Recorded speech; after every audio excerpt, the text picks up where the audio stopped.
Donc, les objectifs de la formation sont vraiment être en mesure de compléter un rapport d'analyse en retraitement des dispositifs médicaux dans l'application web qui est au niveau du SIS avec l'interface d'enregistrice.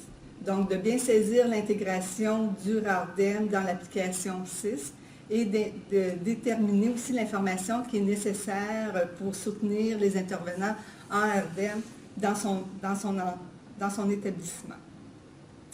Donc, je vous ai mis un peu les acronymes. Il y en a beaucoup d'entre vous que vous les connaissez. Donc, l'AS qui est au niveau de l'Agence de santé et des services sociaux, le CRDM qui est le Centre d'expertise en retraitement des dispositifs médicaux, l'INSPQ qui est l'Institut national de santé publique du Québec, le MES qui est le ministère de la Santé et des services sociaux, il y a le RARDEM qui est le rapport d'analyse en retraitement des dispositifs médicaux, le RDM qui est au niveau du retraitement des dispositifs médicaux et le SIS qui est peut-être nouveau pour certains d'entre vous, qui est le système d'information sur la sécurité des soins et des services qui est le AH223.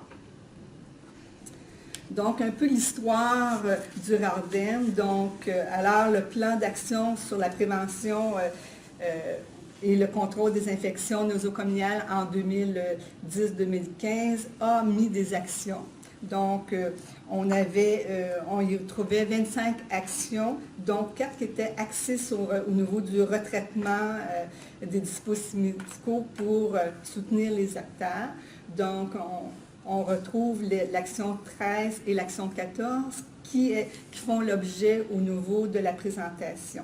Donc, dans l'action 14, on a au niveau de uniformiser les pratiques en RDM afin de prévenir les infections nosocomiales et aussi d'intégrer un registre national d'incidents-accidents, le suivi des événements liés au niveau du RARDEM. Donc, vous comprenez pourquoi que nous sommes ici aujourd'hui pour ça.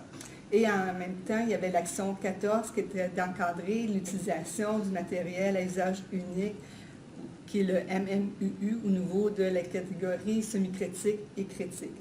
Il y a eu la position ministérielle en 2009 qui disait les établissements de cesser eux-mêmes le retraitement, puis s'ils souhaitaient de réutiliser ce matériel-là, mais ils devaient s'associer, confier ce retraitement-là à une compagnie qui était reconnue par des organismes qui étaient de contrôle, donc par exemple la FDA.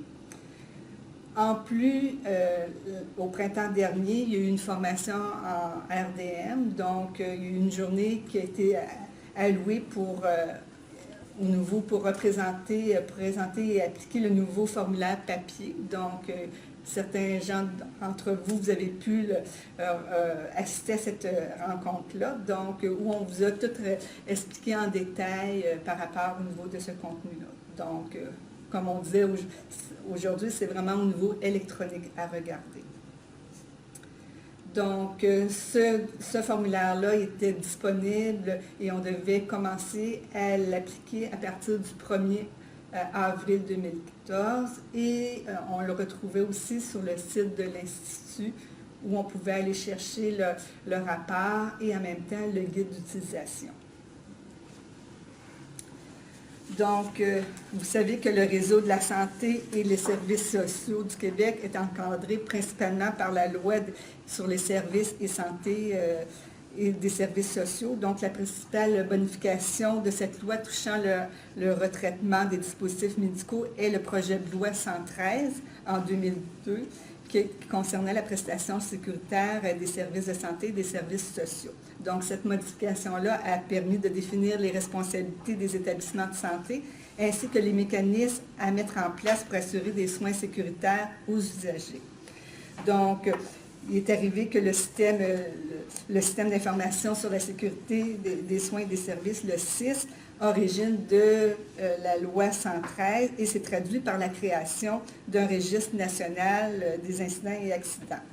Donc, je vous introduis au niveau les deux orientations du ministère qui est réunies dans la même application du SIS. Donc, vous avez du côté gauche tout au niveau de la structure du CIS, donc au niveau du ministère, il y a un pilote d'orientation qui est rattaché au niveau du CIS. Vous avez au niveau de les régions, les agences, vous avez un répondant régional qui est attitré au niveau du CIS. Et vous avez aussi au niveau des établissements le gestionnaire de risque, qui est pour vous le GESRISC, qui est rattaché à cette structure-là. Et en parallèle, au niveau du côté droit, on a tout ce qui est au niveau du RARDEM. Donc, au niveau du ministère, ils ont mis un pilote d'orientation en RARDEM, qui est Claude Mercil, qui se pilote au niveau de ce volet-là.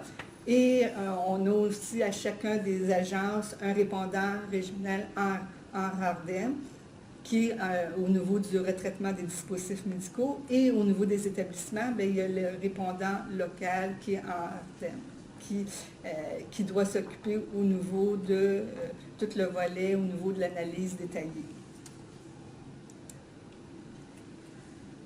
Donc, le CERDEM a pour mandat d'expertise, conseil, veille sanitaire et scientifique. On a aussi des analyses techniques, cliniques et évaluation du risque en regard des problématiques signalées ayant potentiellement exposé des patients à un risque infectieux.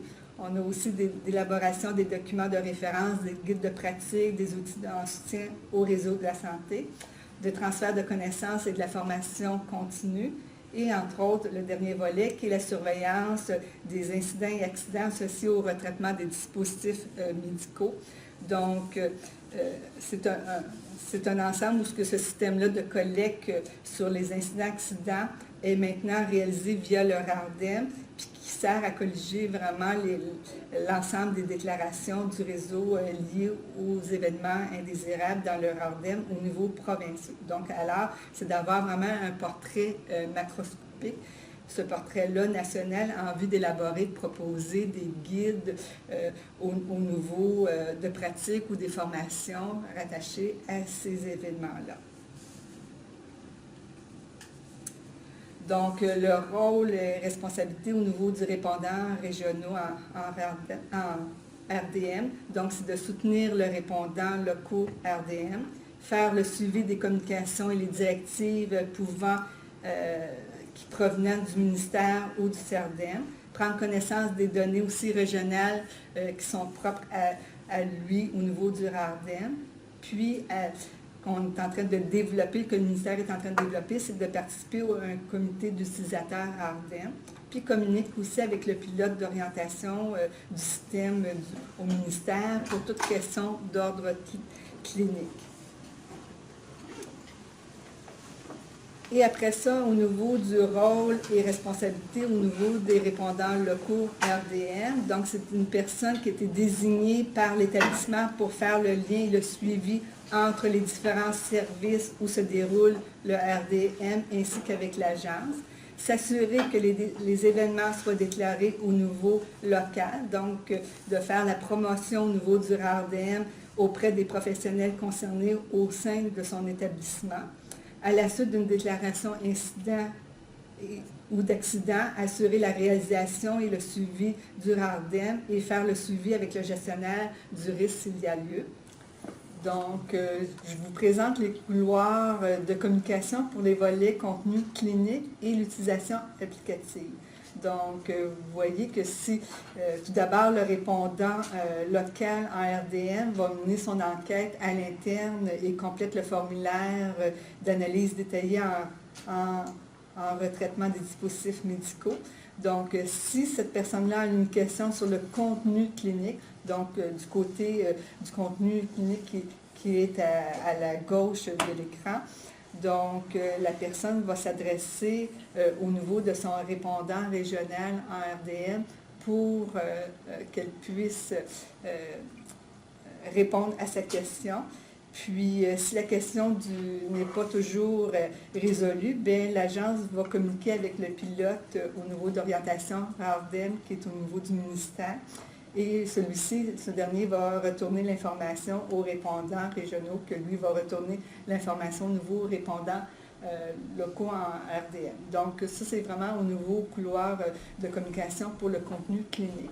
Si on a une question au niveau de l'utilisation applicative, bien, le répondant local en RDM va s'adresser au niveau du gestionnaire de risque, gest-risque, et lui, à son tour, va s'adresser aux personnes qui sont couloirs de communication rattachés à ça.